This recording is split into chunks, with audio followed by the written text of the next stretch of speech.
मेरे करीमा का सैयद कौनैन सरवर कौनो मका सल्लल्लाहु ताला अलैहि वसल्लम के गुलामों, कितने लोग मेरे आका की शान में गुस्ताखियाँ करने। आज भी आपने देखा सोशल मीडिया पे देखते हैं, यूट्यूब पर देखो, जो चाहता है नबी की शान में गुस्ताखी कर देता है। वजह क्या है? उसकी वजह यह है कि मुसलमानों ने मुस्तफ़ा जाने रहमत पे उतरा हुआ नाजिल किया हुआ कुरान की तिलावत करना छोड़ दी, मुस्तफ़ा की हदीसों को पढ़ना छोड़ दिया, नबी की शरीयत को पढ़ना छोड़ दिया है, नबी की शरीयत पे अमल करना, नबी की बातों पे। मुस्तफ़ा जाने रहमत करीमा का सैयद कौनैन के गुलामों, जब तक तुम्हारे दावे सिर्फ खोखले दावे रहेंगे तब तक मजहब इस्लाम तरक्की नहीं पा सकता है। इसलिए मेरे आका सैयद कौनैन सरवर कौनो मका सल्लल्लाहु ताला अलैहि वसल्लम के गुलामों, मजहब इस्लाम तरक्की कब पाएगा? मुसलमान तरक्की कब पाएगा? मुसलमान इज्जत की ज़िंदगी कब पाएगा? जब मुस्तफ़ा के फरामीन पे अमल करने लग जाएगा। हर कदम पे तेरे इज्जत तेरा कदम चूमेंगी, इसलिए कि इज्जत ना तुझे तेरी दीन तुझे दुनिया में इज्जत तेरे पैसे के बल पे नहीं मिली है, तेरी बातों की बुनियाद पे नहीं मिली है, हुकूमत की बुनियाद पे तुझे इज्जत नहीं मिली है, तेरे रोबो दबदबे के बुनियाद पे कभी मुसलमानों को इज्जत नहीं मिली। आप तारीख का पिछला चैप्टर उठा के देखें, मुसलमानों को जब भी इज्जतें मिली हैं मुस्तफ़ा जाने रहमत की गुलामी की बलबूते पे इज्जतें मिली हैं। जनाब सिद्दीक़ अकबर को अगर आप कहेंगे मौलाना आरिफ रज़ा कुरैशी कैसी बात करते हो, हमने देखा है कितने प्रधान बन जाते हैं इज्जतें मिल जाती हैं, कितने विधायक बन जाते हैं इज्जतें मिल जाती हैं, कोई चेयरमैन बन जाता है इज्जतें मिल जाती है, कोई मौलवी बन जाता है इज्जतें मिल जाती हैं। ओ मेरे आका सैयद कौनैन के गुलामों, अगर इज्जत मनसब की बुनियाद पे मिली होती, इज्जत दौलत की बुनियाद पे मिली होती, इज्जत अगर हुकूमत की बुनियाद पे मिली होती, इज्जत सरदारी की बुनियाद पे मिली होती, सिद्दीक़ अकबर ने मुस्तफ़ा का कलमा नहीं पढ़ा था। क्या समझते हो जनाब सिद्दीक़ अकबर? जनाब सिद्दीक़ अकबर वो मेरे नबी का यार है जिसने मुस्तफ़ा जाने रहमत का कलमा, अल्लाह के नबी कौनैन सरवर कौनो मका के गुलामों, उम्मत मुस्लिमा में सबसे पहले मेरे मुस्तफ़ा का कलमा पढ़ने वाली ज़ात का नाम सिद्दीक़ अकबर है। आपको मैं बताना ये चाहता हूँ, दौलत की बुनियाद पे सरदारी की बुनियाद पे अगर इज्जतें मिलती तो कलमा मुस्तफ़ा का सिद्दीक़ अकबर ने नहीं पढ़ा था, मगर इज्जतें नहीं मिल पाई थी। और सिद्दीक़ अकबर वो हैं कि जब आपने कलमा पढ़ा आप अपने कबीले के सरदार थे। उमर फारूक आज़म वो हैं जब आपने अभी कलमा नहीं पढ़ा अपने कबीले के सरदार। उस्मान गनी वो हैं जिसने अभी मुस्तफ़ा का कलमा नहीं पढ़ा, उस दौर में काफिरों के सरदार रहे। लेकिन मुस्तफ़ा जाने रहमत के गुलामों, जनाब सिद्दीक़ अकबर ने जब मुस्तफ़ा का कलमा नहीं पढ़ा था, एक कबीले के सरदार थे, एक इलाके के सरदार, एक बस्ती के सरदार, एक ख़ानदान के सरदार, लेकिन मोहम्मद अरबी का कलमा अबू बकर ने पढ़ लिया है। आज दुनिया के हर मोमिन के सरदार सिद्दीक़ अकबर है। वाह वाह। आज दुनिया के हर मोमिन के सरदार सिद्दीक़ अकबर हैं। जनाब उमर फारूक आज़म ने जब तक कलमा मुस्तफ़ा का नहीं पढ़ा, एक कबीले के, एक बिरादरी के, एक ख़ानदान के, एक गाँव के, एक इलाके के सरदार मुस्तफ़ा का कलमा पढ़ लिया। हज़रत अमीरुल मोमिनीन, हमारी महफिलों में मज़ा ही तब तक नहीं आता है जब तक अमीरुल मोमिनीन उमर फारूक आज़म का नाम ना ले लिया। सुभान अल्लाह। मेरे आका के गुलामों, कौन जनाब सरवर से उमर फारूक आज़म? वो जनाब उमर फारूक आज़म जिस रास्ते से मेरे नबी का यार गुजर जाए, शैतान रास्ते में आने लग जाए, उमर को देखे रास्ता छोड़ देता है। सुभान अल्लाह, सुभान उमर अल्लाह। को देख लेता है, रास्ता छोड़ देता। जनाब उमर फारूक आज़म वो मेरे नबी का यार है। एक कबीले का मुस्तफ़ा जाने रहमत का कलमा नहीं पढ़ता, एक कबीले, एक इलाका, एक बस्ती, एक गांव, एक देहात में, एक इलाके में, एक बस्ती, एक मोहल्ले के सरदार थे। मुस्तफ़ा का कलमा पढ़ लिया उम्मत मुस्लिमा के सरदार जनाब उस्मान गनी, उम्मत मुस्लिमा के सरदार। मुस्तफ़ा का कलमा पढ़ने के बाद हज़रत मौला अली, मोमिनों के दिल की धड़कन और चैन का नाम मौला अली है। पहले नहीं था, पहले दामाद पैगंबर खुदा हुए, मुस्तफ़ा का कलमा पढ़ा, नबी की गोद में आए, मुस्तफ़ा जाने रहमत की फरमा बरदारी गुलामी की इज्जतें मिल गई। सरदार उम्मुल मोमिनीन, सरदार उम्मुल मोमिनीन, मेरे आका सैयद कौनैन कौनैन के गुलामों, अमीरुल मोमिनीन जनाब हजरत उमर हजरत मौला अली मोमिनों के सरदार बाद में बने, पहले नबी का कलमा पढ़ा, पहले नबी का कलमा पढ़ा है, उसके बाद में अमीरुल मोमिनीन बने। ये इज्जतें तब मिलती है जिसे नबी का प्यार दिल में आ जाता है, जिसके मास में नबी की मोहब्बत और नबी की गुलामी का पट्टा जिसके गले में पड़ जाता है, वो मेरे नबी का गुलाम बन के सिर्फ एक इलाके नहीं, एक कबीले नहीं, एक गांव नहीं, एक शहर नहीं, एक मुल्क नहीं, जहां जहां तक भी पूरी दुनिया में नबी का एक भी कलमा पढ़ने वाला है, उसका सरदार मेरे नबी का गुलाम हो जाता है। उसका सरदार मेरे मुस्तफ़ा के गुलाम हो जाते हैं। सुभान मेरे आका के गुलामों, हजरत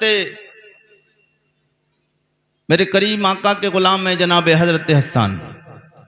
मैं पूछा हुजूर के यार की बारगाह, मैंने कहा हुजूर के यार आप बताएं मेरे मुस्तफ़ा के बारे में। कोई चाहता है कुछ बोल देता, कोई कुछ बोलता है, कोई कुछ बोलता है।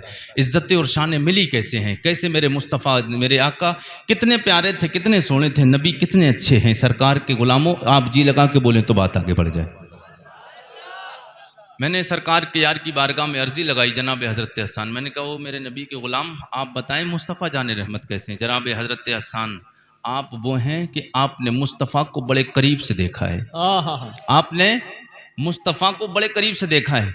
अब कोई सवाल करने वाला सवाल कर सकता है, अरे रज़ा कुरैशी आपने भी तो मेरे नबी के गुलाम जनाब सिद्दीक़ अकबर जिसने सरकार का कलमा सबसे पहले दुनिया में आने के बाद मेरे नबी ने जब दावत इस्लाम भेजी, सबसे पहले मेरे नबी का कलमा जनाब अमीरुल मोमिनीन उमर फ़ारूक आज़म जनाब हज़रत अमीरुल मोमिनीन सिद्दीक़ अकबर ने मुस्तफ़ा जाने रहमत का कलमा पढ़ा है। जब सबसे पहले जिस नबी का कलमा पढ़ने वाले उमर सदर सिद्दीक़ अकबर हैं, तो फिर सिद्दीक़ अकबर की शान और इज़्ज़तें सबसे बुलंदों वाला होंगी। आप बताएं मेरे मुस्तफ़ा करीम सैयद कौनैन के बारे में जनाब हज़रत अबू बकर ज़्यादा जानते होंगे, उन्होंने मेरे मुस्तफ़ा की शान बयान की होंगी। आपको नाम जनाब हज़रत उमर फ़ारूक आज़म रज़ियल्लाहु ताला अन्हु का लेना चाहिए था, आपको जनाब हज़रत उस्मान गनी का नाम लेना चाहिए था। पूछना है हुजूर की शान सिद्दीक़ अकबर से पूछो, इसलिए कि सबसे पहले खलीफा का नाम जनाब अबू बकर है,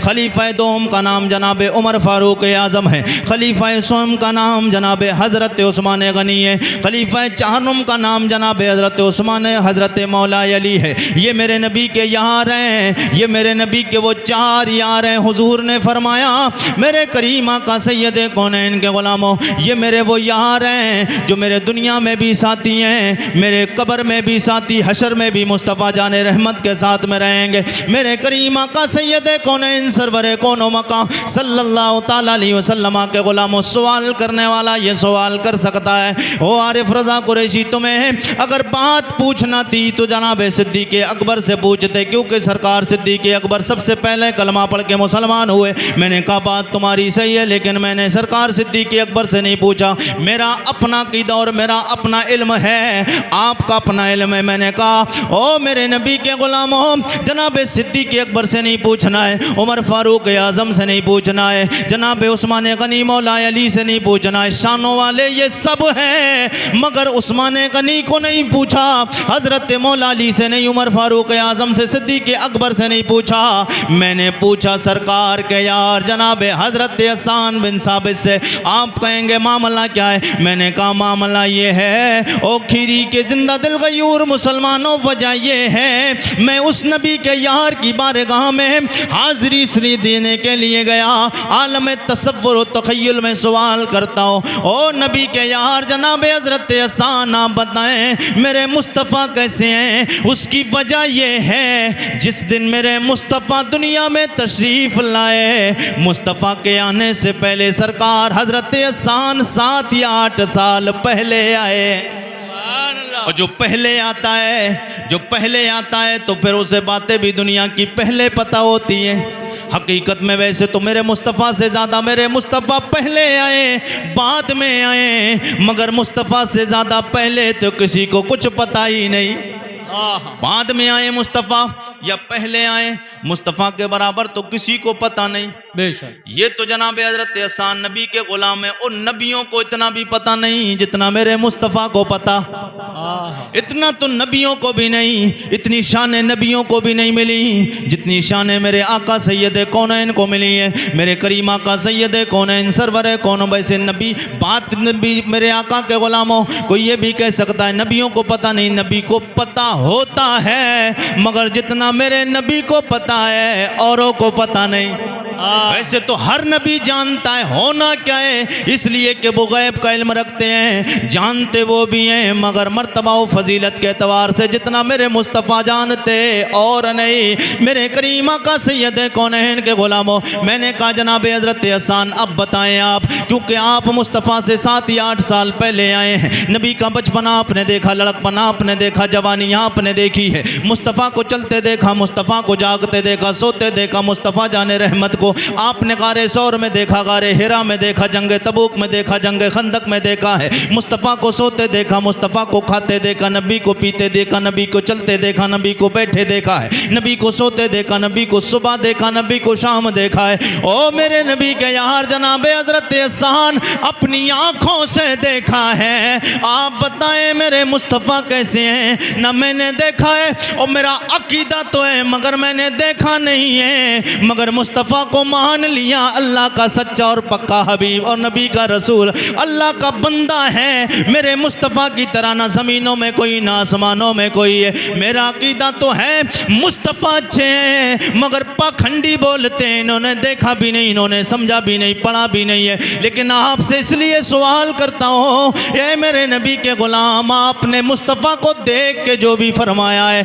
आप बताएं। जनाब हज़रत हसन बोले यार रज़ा कुरैशी, अगर बात पूछते हो नबी की शान की तो लो, मैं नबी की शान में नात लिख के आया हूँ। नबी की नात पढ़ते जाओ, नबी की अज़मत व शान का प्रचार करते चले जाओ। नबी के नाम पे बोलो सुभान अल्लाह।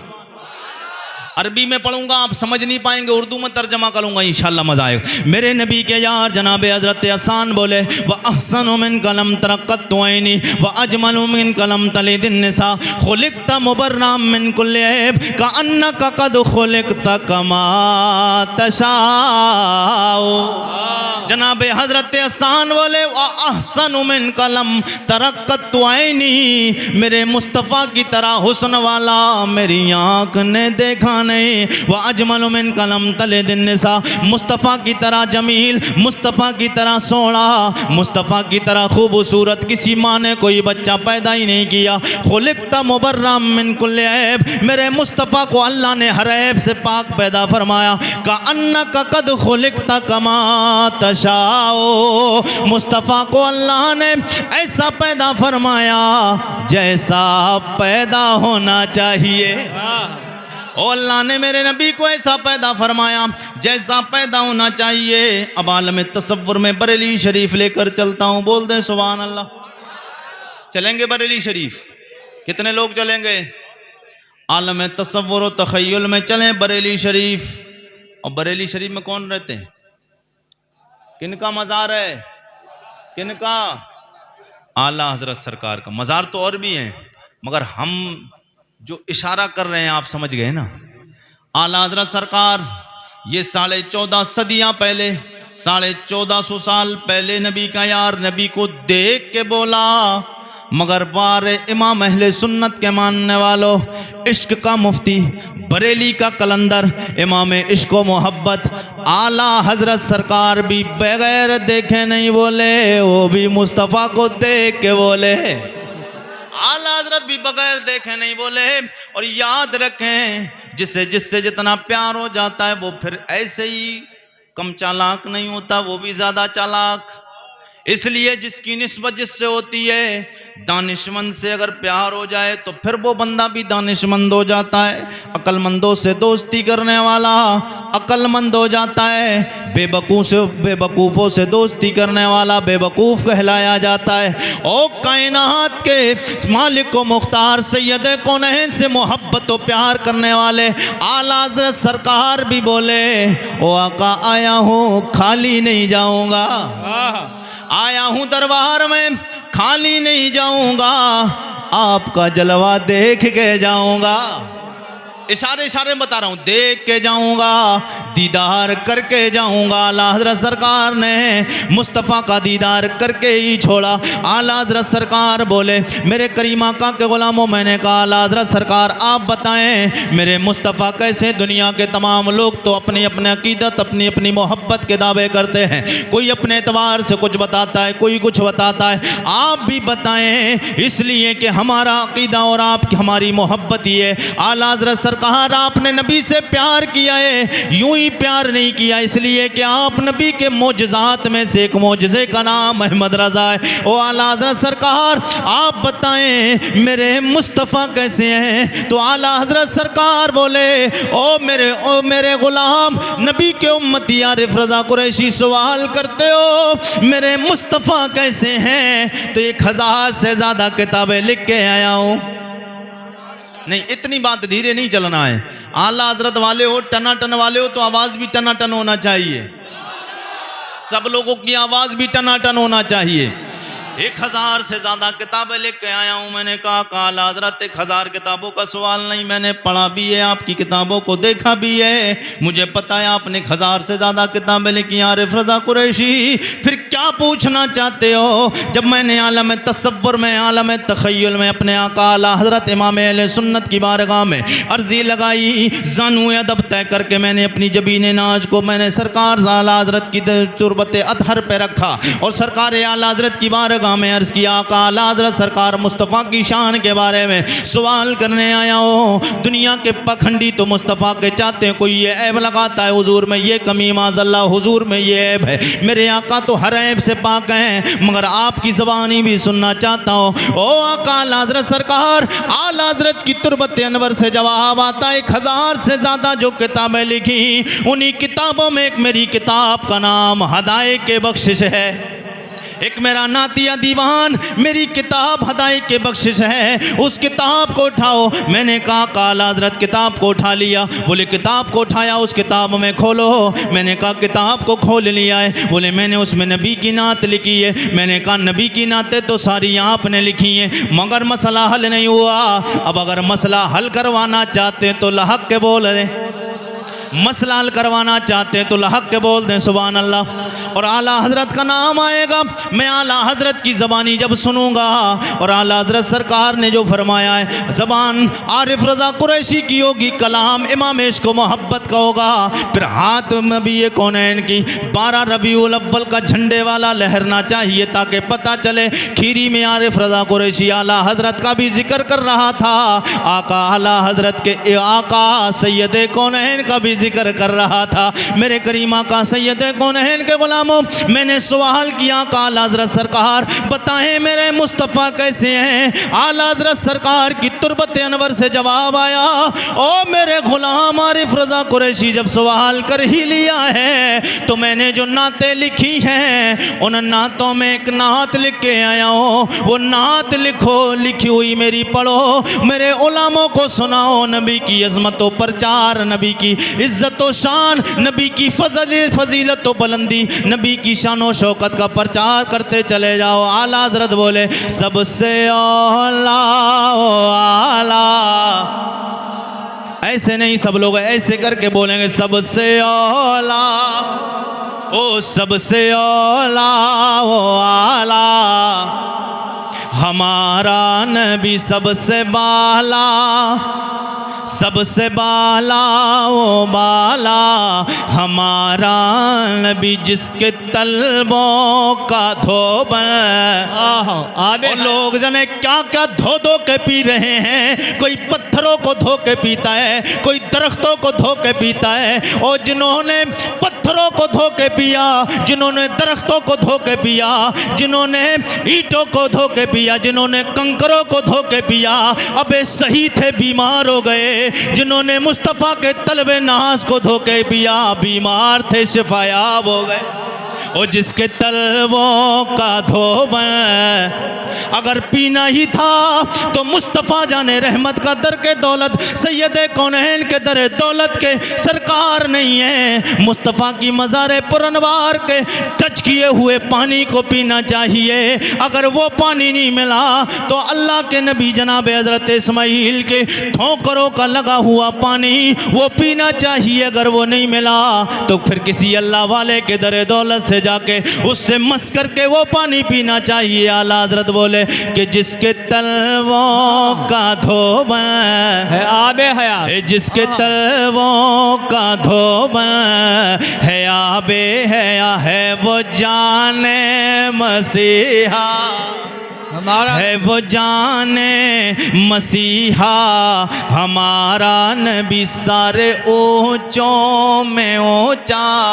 समझिए जिसे वाह कारी अख्तर हुसैन साहब के वाह, बिला वाह। लोग तारीफ जब करना शुरू कर देते हैं तो तारीफें करते हैं, नीचे से बंदा शुरू होता है, नीचे फिर उससे ऊपर, फिर उससे ऊपर, फिर उससे ऊपर। किसी ने तारीफें की, कोई ताजमहल को ऊंचा कहता, कोई लाल किले को, कोई कुतुब मीनार को ऊंचा कहता, कोई अपनी बिल्डिंगों को देख कर नाज करता है, मेरा बंगला, मेरी बिल्डिंग इतनी ऊंची और इतनी शानों वाली है। आला हजरत सरकार की नज़र देखें और आला हजरत की एक करामत भी है। आला हजरत सरकार को पता था एक दौर आएगा लोग सब अपने अपनों की तारीफें करेंगे। अहमद रजा अपने नबी की भी तारीफ ऐसी करके चला जा, लोग कितनी भी तारीफें करते चले जाएं, सारे लोगों की तारीफें होती रहेंगी, सब नीचे जाएंगे।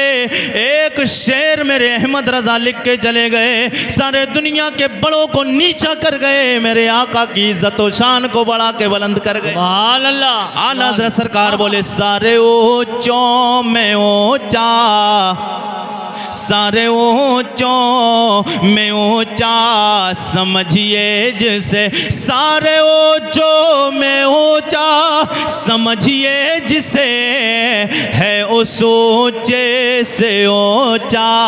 आला नबी वाह, अब है उस ऊंचे से ऊंचा हमारा नबी गमज़दों को रज़ा, गमज़दों को रज़ा मुझे दीजिए के है। बोलते सुभान अल्लाह। सुभान आला हज़रत के शेर की तशरीह करूं तो एक शेर पर भी अल्हम्दुलिल्लाह आरिफ रज़ा कुरैशी तकरीर मुकम्मल कर सकता है।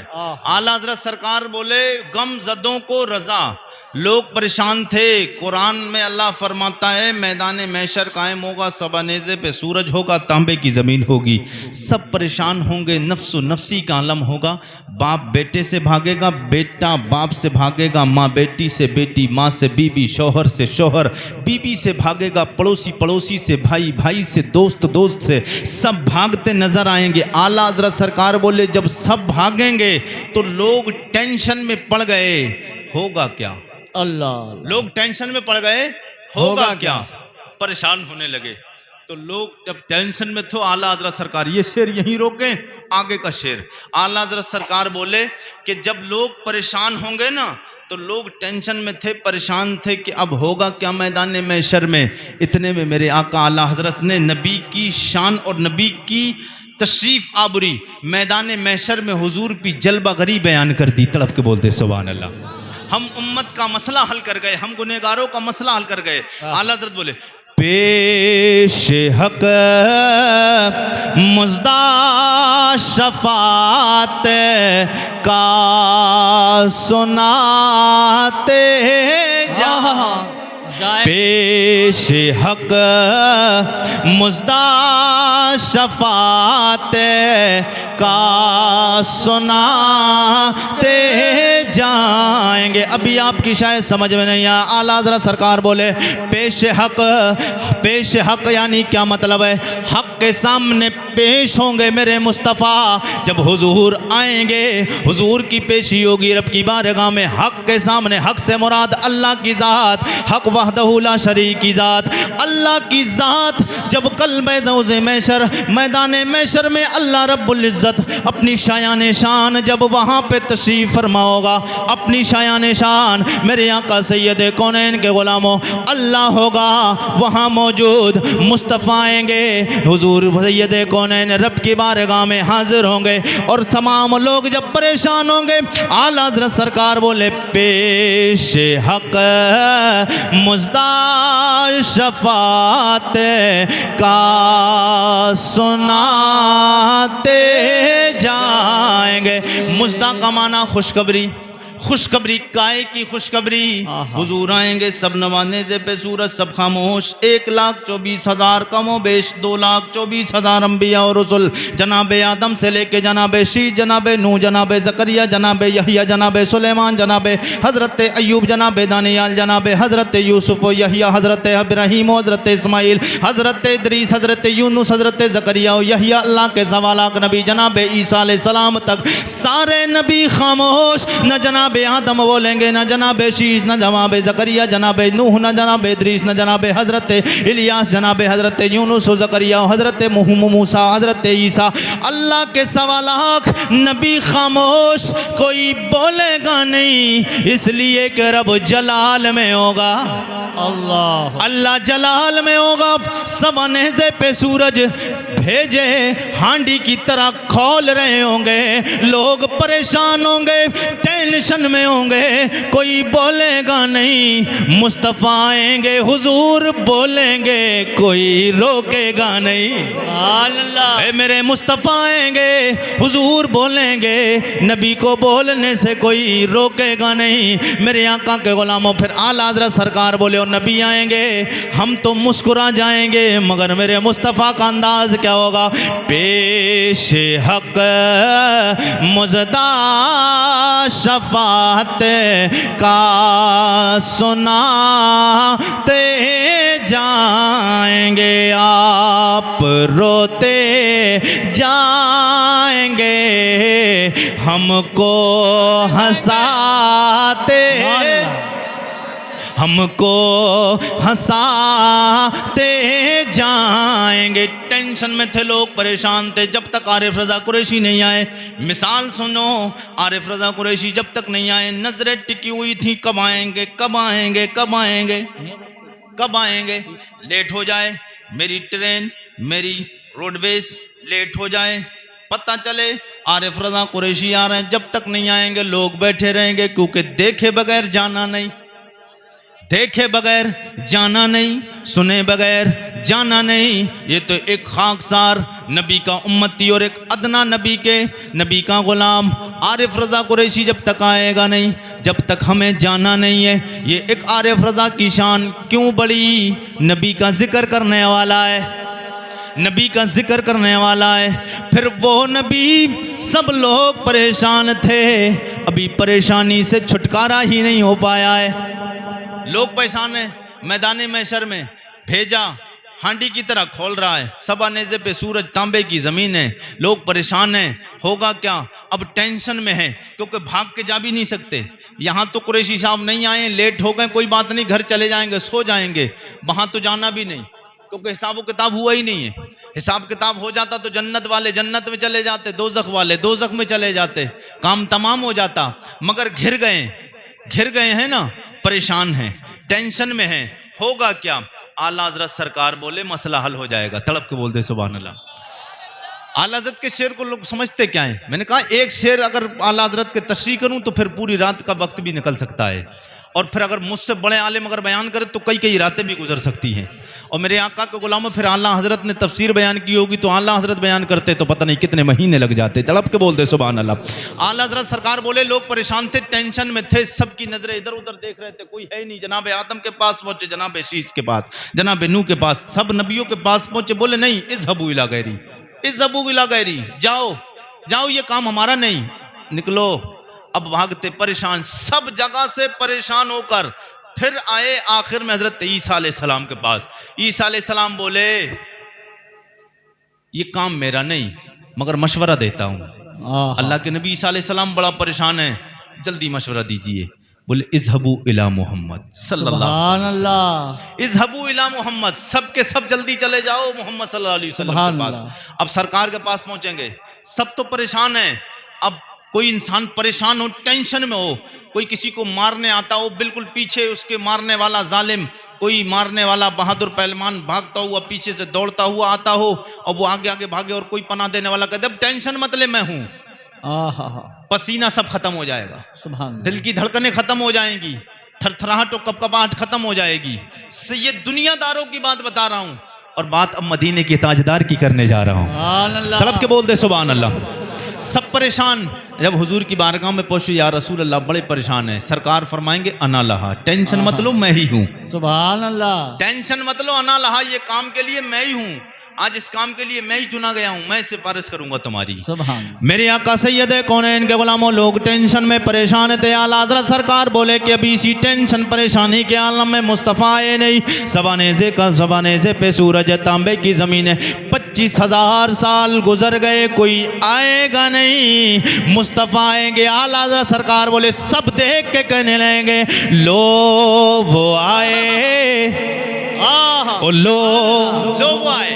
अभी कोई परेशान हो, आए नहीं, आला हज़रत सरकार बोले वो आए, लो वो आए, मुस्कुराते हम असीरों की तरफ। लो वो आए, मुस्कुराते हम असीरों की तरफ। खिरमने इसिया पे अब बिजली गिराते, सुभान अल्लाह, बिजली गिराते जाएंगे और मुस्तफ़ा जाएंगे। अभी कांप रहा था, डर रहा था, टेंशन में था, भेजे हांडी की तरह खोल रहे थे टेंशन में, ये पैर ललखड़ा रहे थे। पुलसरात से गुजरने का वक्त बिल्कुल करीब है। आला हज़रत सरकार ने नक्शा बयान कर दिया। ओ मेरे आका के गुलामों, लोग कहते नबी से दर दौलत से तुम्हें क्या मिला है? अबे हमारा तो अकीदा ये, हमारा तो सब कुछ मदीने वाले की जात है, हमें सब कुछ मुस्तफ़ा जाने रहमत के कदमों से मिला है, नबी कौनैन की जाते बाबरकात से मिला है। नबी कौनैन से मोहब्बत करके जाओ। ओ खीरी जिला लखीमपुर के मेरे आका सैयद कौनैन के गुलामों, आला हज़रत सरकार बोले यही बंदा, यही नबी का गुलामों, उम्मती अभी टेंशन में परेशान था। अल्लामा कारी अख्तर हुसैन साहब को बुला, लोग परेशान थे, थरथरा रहे थे, पैर कांप रहे थे, टेंशन में होगा क्या? आला हज़रत बोले नबी से प्यार करके जाओ, टेंशन मत लो। ओ मेरे आका आला हज़रत सरकार टेंशन क्यों नहीं ले? इसलिए कि 25,000 साल गुजर गए हैं, कोई आया नहीं, कोई हिसाबो किताब कराने वाला नहीं आया। आला हज़रत सरकार बोले बस नबी से प्यार करके जाओ, हुजूर आएंगे। ये पैरों को थरथराने वाला, ये पैर जो लड़खड़ा रहे, कौन सा पुलसरात? वो पुलसरात जो बाल से ज़्यादा बारीक, तेज तलवार से ज़्यादा तेज, जो जहन्नम के ऊपर पुल बना हुआ है, जहन्नम के ऊपर पुल, उससे गुजर के पार होकर जन्नत में जाना है। जिसके अमाल जैसे जन्नत वाला जन्नत में जब जाएगा, अमाल अच्छे होंगे, अमाल अच्छे नहीं कट के जहन्नम में गिर जाएगा। आला हज़रत सरकार बोले अब तक डर रहा था, टेंशन में था, परेशानी में था, मुस्तफ़ा का चेहरा देखा, रुख अनवर को देखा, वद्दुहा वाले मुखड़े को देखा है, माँ जागल सर की आंखों वाले नबी कौनैन को देखा है, ताहा व यासीन नबी को देखा, मुज़म्मिल व मुदस्सिर नबी को देखा है, रहमतुल लिल आलमीन को देखा है, शफीउल मुज़नबीन को देखा है। टेंशन में नहीं है, इसलिए आला हज़रत सरकार बोले पाए कुबा। सुभान अल्लाह। यार मजा नहीं आया आपको? सब लोग सरब लोग, अभी इसका मतलब समझाऊंगा, आपको समझ आ जाए। पाए कुबा पुल से गुजरेंगे तेरी आवाज पर। अभी तक लोग परेशान थे। पाए कुबा, ये भी सुन लो, पाए कुबा मैंने कहा आला हजरत का इल्म, वो आला हजरत की शायरी और आला हजरत के इल्म को समझने के लिए यकमन इल्मरा दहमन नकलवायत। आला हजरत को समझने के लिए एक मन एक इल्म के लिए 10 मन अकल चाहिए, तब आला हजरत का इल्म समझ आता है, तब आला हजरत की शायरी समझ आती है। आला हजरत सरकार फरमाते पाए कुबा, पाए कुबा पता किसे कहते हैं? पाए कुबा कहते हैं ठोक कर चलना। पाए माने पैर, कुबा माने ठोक कर, ठोक कर। अब तक डर रहा था, पुल सुनात इतना बारीक है यार, चलूंगा कैसे, गिर जाऊंगा, कट कर नीचे गिर जाऊंगा, जहन्नम में पहुंच जाऊंगा। आला हजरत फरमाते हैं इसने नबी को देखा ना, अब इतरा के चल रहा है। आहा हमारी और आपकी औकात थी, हमारी और आपकी औकात थी कि मीज़ान पुलसरात पे गुजरते हम, तलवार से ज्यादा तेज हो, बाल से ज्यादा बारीक गुजरेगा कोई, कट के गिर नहीं जाएगा। अल्लाह अबे मेंढ पे नहीं चल पाते हैं लोग, मेंढ पे नहीं चल पाते हैं। बेशक। एक मौलवी साहब बोले, यही बयान कर दिया, बोले मौलवी साहब तलवार से ज्यादा तेज, बाल से ज्यादा बारीक पुलसरात बना हुआ है जहन्नम के ऊपर, बोले उससे गुजरना है। अब वो जब इमाम साहब ने तकरीर करी तो वो मुक्तदी भी बड़े चालाक थे, सुबह को ले गए इमाम साहब को, दूसरे दिन बोले चलो इमाम साहब खेतों में चल रहे हैं। अब लेके गए इमाम साहब, जब मेंढ पे चल रहे थे तो मेंढ पे चलते चलते इमाम साहब, मेंढ पे पैर, छोटी पतली मेंढ होती है, हाँ, और लोगों ने काट काट कर तो अब तो इतनी इतनी पतली कर दी है कि एक पैर भी रखना कहीं कहीं तो मुश्किल पड़ जाता है। खेत बड़ा हो जाना चाहिए, फसल ज़्यादा उग जाना चाहिए। तो जब वो मेंढ पे चले तो मेंढ पे चल ही नहीं मिला यार, मौलवी आदमी कहाँ चल पाते हैं, जो खेती किसानी करता वो चलता है। जब वो मेंढ पे नहीं चल पाए गए, बोले मौलवी साहब तुम तो कह रहे थे पुलसरात बाल से ज़्यादा बारीक, तलवार से ज़्यादा तेज़ है, तुम तो मेंढ पे नहीं चल पा रहे हो, वहाँ पर कैसे चलोगे? हाँ, ये माहौल है। तो मेरे आका सैयद कौनैन के गुलामों, इतनी बारीक पुलसरात, उससे गुजरना है। तो अब आला हजरत फरमाते हैं पाए कूबा, पैर इतरा के रखेगा, नाज करेगा और झूमता हुआ जाएगा। आहा इतनी बारीक उस पे क्यों जाएगा, क्यों? हमारा और आपका कमाल नहीं था, ये कमाल मदीने के ताजदार। आहा सुभान अल्लाह। पाए कूबा पुल से गुजरेंगे तेरी आवाज पर, पाए कूबा पुल से गुजरेंगे तेरी आवाज पर, रब सल्लम की सदा में वज दिलाते जाएंगे, रब सल्लम की सदा में वज दिलाते जाएंगे। मेरे आका सैयद कौनैन सरवर कौनो मक्का के गुलामों, अब आला हज़रत बोले गमज़दों को रज़ा, गमज़दों को रज़ा मुझे दीजिए, के गमज़दों का माना परेशानाल, परेशान लोगों को मुझदा खुशखबरी इसलिए काहे की खुशखबरी के मुस्तफ़ा गए, टेंशनें दूर हो गई, परेशानी हो गई ख़त्म, अब मुस्तफ़ा गए, खुशियाँ दौड़ जग जाएंगी, लहरें आ जाएंगी। आला हज़रत बोले गमज़दों को रज़ा मुझे दीजिए, के हैं गमज़दों को रज़ा मुझे दीजिए, के हैं बेकसों का सहारा, सुभान अल्लाह, बेकसों का सहारा हमारा नबी। मेरे आका के गुलामों, सुभान अल्लाह, हम नबी से मोहब्बत का दावा करते हैं, आप भी नबी से मोहब्बत का दावा करते हैं। बेशक। आइए मैं आपको बताऊं कि नबी से मोहब्बत होनी कैसी चाहिए, नबी से प्यार कैसा होना चाहिए। ये तो आपको पता चल गया, हुजूर बख्शवाएंगे। अब ये तो आपको पता चल गया यार, जब हुजूर बख्शवाएंगे अब हो गए हम जन्नती, चाहे जो करें। अब मैं आपको थोड़ा कठिन रास्ता भी बताऊं जन्नत में जाने का। जन्नत में जाने का एक रास्ता और भी है। ये तो जन्नत में जाने का रास्ता वो हो गया कि जब नबी का करीमाना अंदाज होगा, जब हुजूर करम फरमाएंगे, और जहां हुजूर ने कुछ पूछ भी लिया तो फिर कठिन शुरू हो जाएगा। वो कठिन रास्ता क्या है? मेरे नबी के एक यार हैं, नाम तो आपको मैंने अभी बताया, पहले खलीफा जनाब सिद्दीक़ अकबर जी, उनकी बेटी हजरत अस्मा। कौन? नाम बताइए। अपने बुजुर्गान दीन के नाम लेते रहा करो, इनके नाम लेने की बरकत से भी अल्लाह ताला जन्नत अता फरमाएगा। हजरत अस्मा रदी अल्लाह ताला अन्हा, इनके बेटे हैं हजरत अब्दुल्ला बिन जुबैर। क्या नाम है? मीठा मीठा हा, कड़वा कड़वा थू। मुसलमान समझते हैं बस ऐसे ही दीन हम तक ऐसी आसानी के साथ पहुंच गया है, अल्लाह बड़े आराम से पहुंच गया है। मुस्तफ़ा जाने रहमत के गुलामों, हुजूर के यारों से पूछो, मुस्तफ़ा के यारों ने हम तक ये दीन पहुंचाने के लिए क्या कुछ नहीं किया है। अल्लाह। सिद्दीक़ अकबर की बेटी के बेटे हैं, यानी सिद्दीक़ अकबर के नवासे हैं। याद रखना, जब माएँ अच्छी होती हैं तो फिर बच्चे भी अच्छे होते हैं। सुभान अल्लाह। माँ अच्छी होती तो बेटी अच्छी होना ही होना है, और बाप अच्छा होता है तो फिर बेटा भी अच्छा होता है। सुभान अल्लाह। नस्ल का असर पड़ता है। हाँ, तो अपनी बेटियों के और बेटों के रिश्ते देखने जाया करो तो ये देखा करो, ये मत देखा करो कि बेटी के बाप का बंगला है कि नहीं है। सबसे पहले ये देखो कि वो बेटी नमाज पढ़ती है कि नहीं पढ़ती है।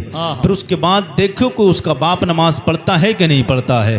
फिर उसके बाद देखो उसकी माँ नमाज पढ़ती है कि नहीं पढ़ती है।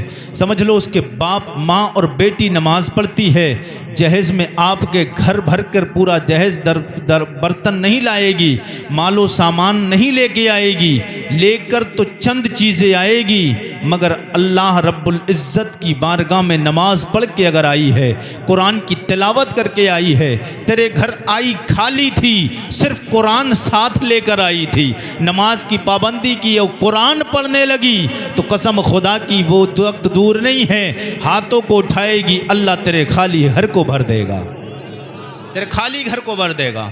हाँ, तो जब माएँ बेटियाँ अच्छी होती हैं, तो माएँ जब अच्छी होती तो फिर बेटियाँ अच्छी होती, बाप अच्छा होता तो बेटा अच्छा होता है। मेरे आका के गुलामों, हज़रत अब्दुल्ला बिन ज़ुबैर, हज़रत अब्दुल्ला ये हज़रत सिद्दीक़ अकबर के नवासे हैं, हज़रत अस्मा के बेटे हैं। एक जंग हुई, ये भी खलीफा थे, इन्होंने भी खिलाफत की है। हज़रत इमाम हुसैन और अमीर मुआविया के बाद, यजीद के बाद ये तख्त नशी बने। तो मरवान, अब्दुल मलिक बिन मरवान एक बादशाह था, और तो इसको हुकूमत का बड़ा जुनून था। और उसी दौर में हज्जाज बिन यूसुफ, ये हाफिज़ कुरान भी था। याद रखना, दौलत के नशे में आकर, हुकूमत के नशे में आकर लोग अपनी वाह के और तारीफ़ी के चक्कर में अपनी आखिरत को बर्बाद कर देते हैं। हज्जाज बिन यूसुफ मुसलमान था, कुरान का हाफिज था, और हज्जाज बिन यूसुफ ये वो है कि जिसने कुरान की आयतों पर एराब लगवाए हैं। ये वो है जिसके दौर में कुरान पर जो एराब लगे, एराब ज़बर ज़ेर पेश ये लगते हैं, ये लगे जो, ये इसी की काम है। लेकिन उसके बाद हुआ क्या, ये मेरे नबी के गुलाम हज़रत अब्दुल्ला इब्न ज़ुबैर से टकराया। इसका काम क्या कि इसे नशा चढ़ गया हुकूमत का, इससे वाह का, सरदारी का जुनून चढ़ा। तो इसने अब्दुल मलिक बिन मरवान के हुक्म के मुताबिक, उसके कहने पर इसने फौजकशी की। तो खाने काबा पर उन्होंने पथराव किया, खाने काबा पर। और आज भी देख रहे हैं आप, हमारी मस्जिदों पे हमले हो रहे हैं, हमारे मदारिस पे हमले हो रहे हैं, हमारे उलमा पे हमले हो रहे हैं। बिल्कुल इसी से चिपकती हुई बात, तड़प के बोलते सुभान अल्लाह। लेकिन बात अगर ऐसी आ जाए तो लोग घरों में चले जाते हैं। देखिए दीन कैसे फैला है। मेरे करीमा का सैयद कौनैन के गुलामों, जनाब हज़रत अस्मा के बेटे, वाक़या पूरा मुकम्मल बताना मकसद नहीं, वरना टाइम बहुत ज़्यादा होगा। जनाब सैयद कौनैन का कलमा पढ़ने वालों, जनाब अस्मा के बेटे हज़रत अब्दुल्ला बिन ज़ुबैर, दोनों तरफ से जंग चालू हुई। जंग के मामले में जब जंग होने लगी तो काफ़ी लोग आपके साथ के शहीद कर दिए गए।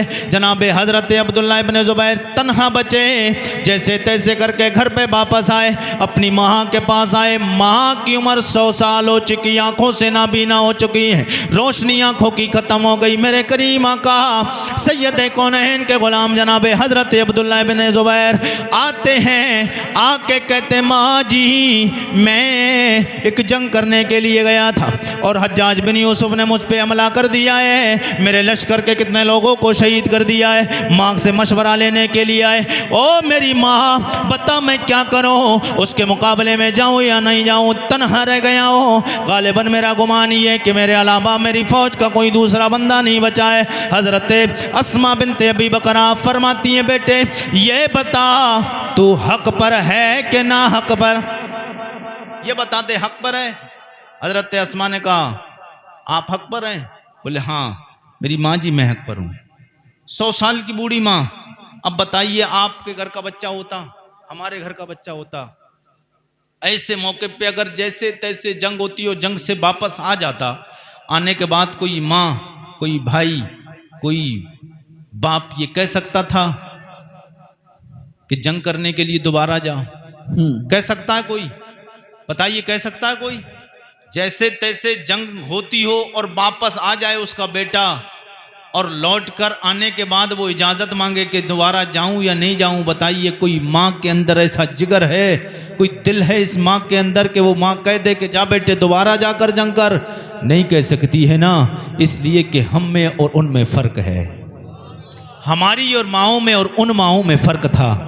मेरे आका सैयद कौनैन के गुलामों जनाब हज़रत अब्दुल्लाह इब्न ज़ुबैर आए, कहते माँ जी मैं तन्हा रह गया हूँ। माँ कहती बेटे ये बता तू हक पर है? कहने लगे हाँ मेरी माँ मैं हक पर हूँ। तो हज़रत अब्दुल्लाह इब्न ज़ुबैर ने इतना कहा तो माँ कहती जा बेटे जाके फिर अपने आका सैयद कौनैन के दीन की खातिर अपनी जान भी देगा तब भी कोई मामला नहीं है। मेरे करीम आका सैयद कौनैन सरवर कौनो मकाम सल्लल्लाहु तआला अलैहि वसल्लम के गुलामों जनाब हज़रत अब्दुल्लाह इब्न ज़ुबैर जाने लगते, कहने फिर कहते जाते कहते माँ जी लेकिन बात सुनना, जिसका नाम हज्जाज बिन यूसुफ है वो मारता भी है, और सिर्फ ऐसे ही नहीं मारता, मामूली हैसियत के साथ सिर्फ एक बार मार दिया काम ख़त्म हो गया।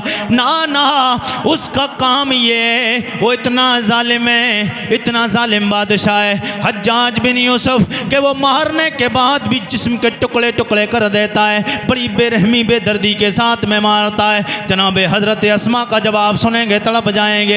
हज़रत अस्मा बिनते अबी बकर फरमाती बेटे ये बता, जब कसाई जब कोई बकरी को ज़िबा करता है, ज़िबा करने के वक्त में जितने वक्त वो ज़िबा करता है उसकी गर्दन पे छुरी चलती है, सिर्फ बकरी या बकरे को उस वक्त तकलीफ़ होती है, उसके बाद में उसकी जब खाल निकाली जाती है फिर बोटी बनाई जाती है, कोई तकलीफ़ नहीं हुआ करती, कोई तकलीफ नहीं होती है। हजरत अस्मा कहती हैं जब कसाई गोश्त काटता है और जब वो बकरे को ज़िबा करता है तो ज़िबा करते वक्त जितनी देर ज़िबा करने में लगती है, गर्दन पे छुरी चलती है, बस इतनी देर उसको तकलीफ़ होती है जब उसकी खाल निकाली जाती है। तो आपने देखा है कि बकरा बकरी तड़पता नहीं है, जितनी देर जान निकाली जाती है तब तड़पता है।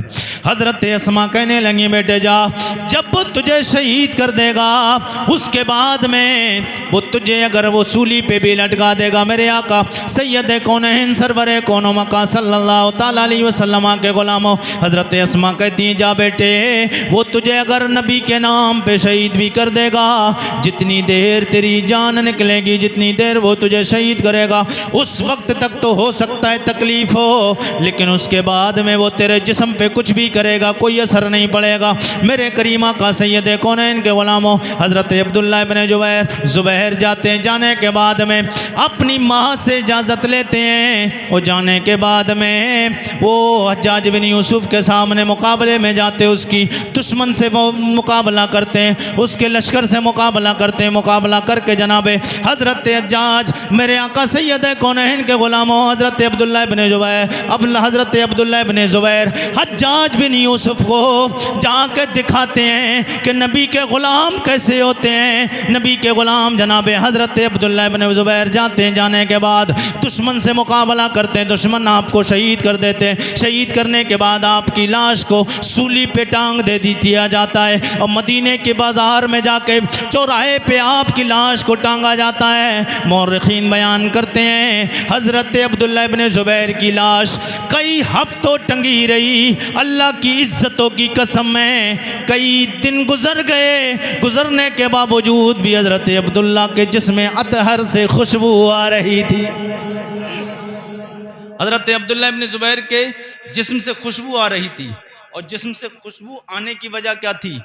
क्योंकि जब मुहाजिरीन, क्योंकि ये मुहाजिरीन के घर पैदा हुए ना, हज़रत ज़ुबैर बिन अवाम आपके वालिद हैं, नबी के सहाबी हैं, और फूफी ज़ात मेरे आका के ये भाई भी हज़रत ज़ुबैर बिन अवाम। इनके यहाँ पर क्योंकि मुहाजिरीन सहाबा के घर कोई बच्चा पैदा नहीं हुआ था जब से वो मक्का से हिजरत करके मदीना गए थे। सबसे पहले बच्चा पैदा होने वाला मुहाजिरीन सहाबा के घर पे हज़रत अब्दुल्लाह इब्न ज़ुबैर हैं। सुभान अल्लाह। जब ये सबसे पहले पैदा हुए तो खुशियाँ मनाई गई, खुशियाँ मनाई गई तो सरकार की बारगाह में आपके वालिद आपको लेकर गए, आपको आपके वालिद लेकर गए तो लेकर जाने के बाद हुजूर ने जैसे ही देखा, सरकार ने एक खजूर मंगाई और हुजूर ने खजूर मंगाने के बाद में अपने मुंह में चबाई और हुजूर ने इस अंदाज से चबाई कि उस खजूर के हर रेशे में मुस्तफ़ा का लुआब दहन मिल गया। अब फिर वही हुजूर ने चबा कर, को छोटा बच्चा एकदम खजूर अगर ऐसी एक दो बार चबाए तो खा नहीं सकता है ना, तो उसको मुलायम करके चबा कर उसके हर गोशे में हुजूर का लुआब दहन थूक सरकार का मिल गया। वही थूक वाली खजूर सरकार ने हज़रत अब्दुल्ला इब्न ज़ुबैर के मुंह में रखी। सुभान अल्लाह। आप अपने घर अपने बेटे को लेकर आते हैं, हज़रत अब्दुल्ला की माँ हज़रत अस्मा कहती हैं आप मेरे बेटे को ऐसे ही ले गए, अभी इसने दूध भी नहीं पिया है। तो हज़रत ज़ुबैर कहते हैं कि मैं उस नबी आखिर ज़मां के पास लेकर गया कि जिसका झूठा खाने के बाद अब इसे दूध का एहसास भी नहीं हो रहा है। तो मौरख़ीन तारीख़ लिखने वाले बयान फरमाते हैं कि जो हज़रत अब्दुल्ला के जिस्म से कई हफ्ते गुजरने के बाद बॉडी से उनकी जो बदबू नहीं आ रही थी, उसकी वजह यह थी कि उनके जिस्म में मुस्तफ़ा का थूक मिल गया था। हुजूर का थूक उनके जिस्म अथर में चला गया था। जिसके जिस्म में मुस्तफ़ा का थूक चला जाए उसकी लाश कई महीनों भी अगर रखी रहे उसमें बदबू नहीं आ सकती है। फिर मेरे आका के ग़ुलामों, फिर मुस्तफ़ा जाने रहमत जिसकी सिफारिश करेंगे, फिर वो बंदा जन्नत से जाने से कैसे रह सकता है। नबी की मोहब्बत में जो मरेगा, नबी से प्यार करके मरेगा। जब झूठा खाने के बाद जब लाश में बदबू नहीं आ सकती है, नबी की मोहब्बत में जान देने के बाद फिर दुनिया में भी कामयाबी मिलना है, फिर आखिरत में भी कामयाबी मिलना है। अल्लाह हमें और आपको सबको नबी से सच्ची और पक्की मोहब्बत करने की तौफीक अता फ़रमाए। अल्लाह हमें हुजूर का सच्चा और पक्का उम्मती और ग़ुलाम